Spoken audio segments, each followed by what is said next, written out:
is CBS News Miami. We continue our coverage of the breaking news. The stock market just closing with the biggest gain it's seen in 5 years. At the closing bell, the Dow surged nearly 3,000 points. Wall Street enjoying a huge bounce back after President Trump announces he is pausing some tariffs for 90 days. That, however, does not apply to China, which is countered with its own steep tariffs in retaliation for those imposed on that country by the U.S. CBS News Miami's Erica Brown has the late-breaking details for us from the White House. Hours after President Trump's sweeping reciprocal tariffs went into effect, he announced on social media a 90-day pause for trade partners except China. I did a 90-day pause for the people that didn't retaliate, because I told them if you retaliate, we're going to double it. Stocks surged with the news, even as the president hiked tariffs on Chinese imports, pushing them to 125% after Beijing raised its retaliatory tariffs on U.S. goods to 84%. China wants to make a deal. They just don't know how quite to go about it. The president said he authorized a pause and moved tariffs back to an across-the-board 10% after hearing from more than 75 countries who want to negotiate trade deals. We have just been overwhelmed by the response from mostly our allies who want to come and negotiate in good faith. Trump's announcement comes after the European Union hit back with new retaliatory tariffs on more than $20 billion of U.S. goods. Donald Trump is feeling the heat from Democrats and across America about how bad these tariffs are. He is reeling, he is retreating, and that is a good thing.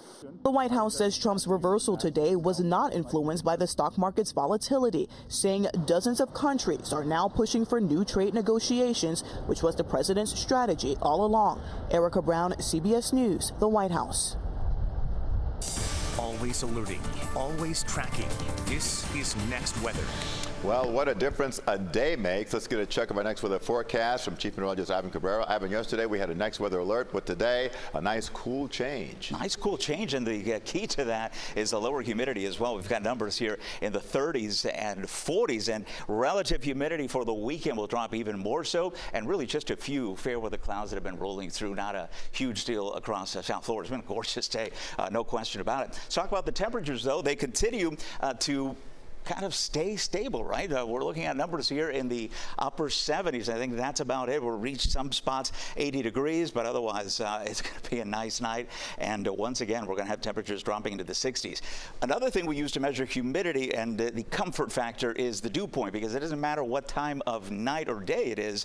That is a key indication of the moisture we have available. And when you get in the 50s like that, that is the what I call Goldilocks humidity range, and that feels fantastic. Now, despite the dry air that's right on top of us, we have a few cumulus clouds, as I should show you, but eventually for tomorrow, the same front and the same area of low pressure that brought us the cool air and the low humidity, there it is there. It's wrapping around some moisture, and we're going to get a little disturbance that tries to develop here, and in fact it will. You can already see that as some showers begin to build in across northeastern portions of, or let's just say central coastal Florida here through Melbourne. That will, watch this on rain tracker here, begin to fill in. And if you see that progression continuing to move down to the south, that's why I have rain showers back in the forecast for tomorrow. Rest of the evening, though, looks fantastic with temperatures holding in the 70s. We'll have clear skies. Tomorrow morning will not be an issue. The commute looks great. But then by midday, we're going to start seeing the return of the showers with that onshore wind that's going to kind of drop them in from northeast to southwest. Now, this is not going to be the rain we had yesterday. These are going to be fast moving, no accumulation of any significance here, but it will, just kind of be there. So it's not going to be as sunny of a day as it has been today. And then everything pushes down to the south and west. And that would be about it. Rain chances are gone after that. Fantastic looking weekend. That's still on schedule. And then we actually enter a pretty dry period here with low humidity, even lower than today. In fact, we're going to get into a range I don't like. The reason for that is that when you get relative humidity in the 20s and 30s like that, fire danger goes up. So we'll watch that closely for the weekend. We like that Goldilocks, right, where we don't have issues with fire and it feels wonderful. Look at this.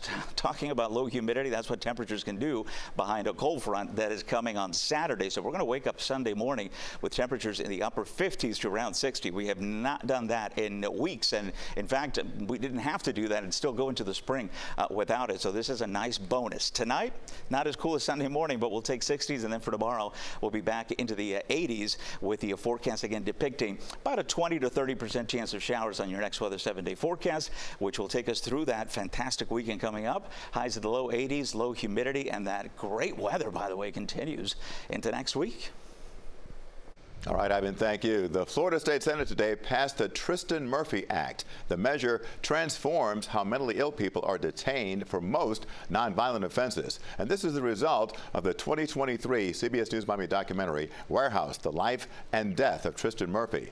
Senate President Ben Albritton says the law will have profound effects all across Florida.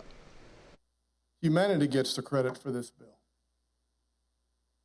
not any particular individual, because this bill will save lives. It's going to change the trajectory for people in Florida that don't even know it yet. It's going to make our system stronger. It's going to make our system more focused on outcomes. You've heard me talk about that over and over. This is a big deal, y'all. This is a big deal. I'm proud to preside over it. It is named for Tristin Murphy, who was profiled in the documentary. Murphy, who was schizophrenic, got sent to prison on a loitering charge. He later killed himself with a chainsaw. CBS News Miami's Jim DeFeeti tracked the vote with Tristin's mother. Look for reaction from Cindy Murphy and more in Jim's live reports tonight on CBS News Miami beginning at 5. And developing now in the Dominican Republic, rescue crews racing against time, digging through rubble after the roof of a nightclub there collapsed. At least 113 people are dead, among them a well-known singer and 2 former Major League Baseball players. CBS News Miami's Christian Benavides is in Santo Domingo with the latest. What started as a fun night of music at an iconic nightclub in Santo Domingo quickly turned into horror when the roof caved in early on Tuesday morning on top of hundreds of people. Rescuers have spent hours searching through the rubble of the one-story building, desperately trying to get to any survivors. This father, like so many others, was waiting on information about his 18-year-old daughter. Officials say dozens were killed and many more were injured.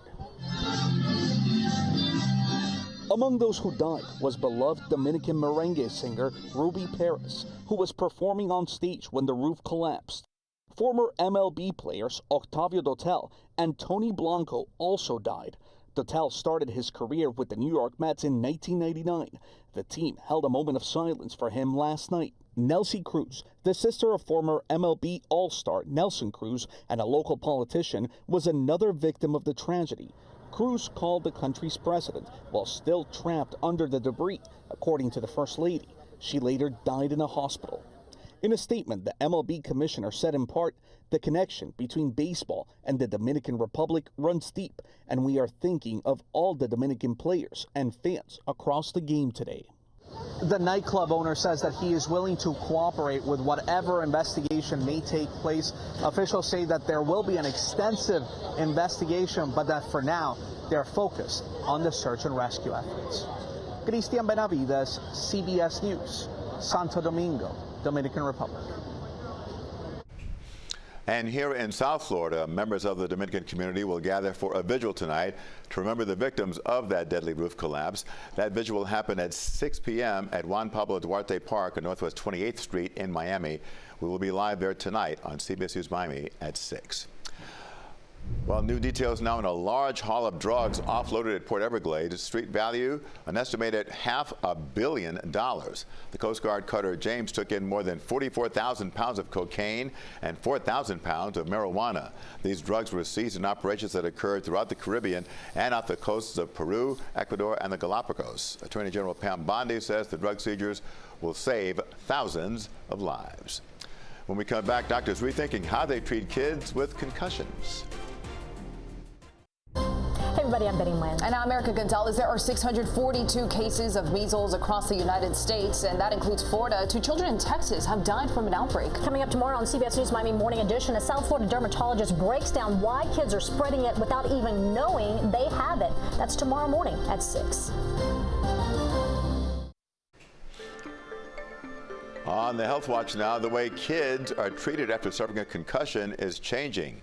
CBS News Miami's Danya Bacchus shows us why some doctors want patients to return to normal routines sooner rather than later. High school senior Aishwarya is an athlete, captain of the basketball team, plays flag football, lacrosse, and runs track. I don't quite remember the moment of the collision, but I remember the aftermath pretty clearly. She suffered 2 concussions in 5 days, the worst when she collided with another football player. The second I stood up, my head was still hurting, the lights were really bright. I was sensitive to the noise in the stadium. Nearly 2 million young athletes experience concussions each year.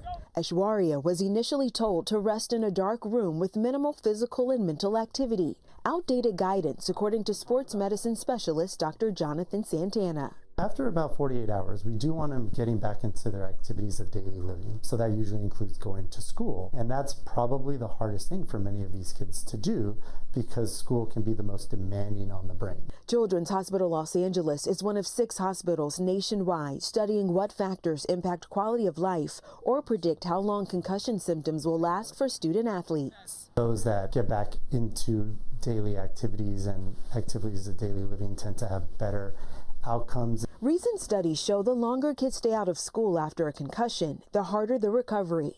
Dr. Santana says giving them a modified workload, extra time to turn in assignments, and light aerobic activity like walking is key. He told me you can't limit yourself, you have to go back to your life.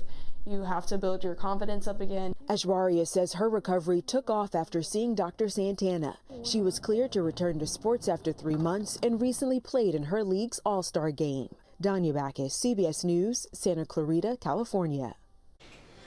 And that is CBS News Miami's Quickcast. I'm Jim Barry. We're going to take you on the newest mega cruise ship in Port Miami, coming up on CBS News Miami at 5.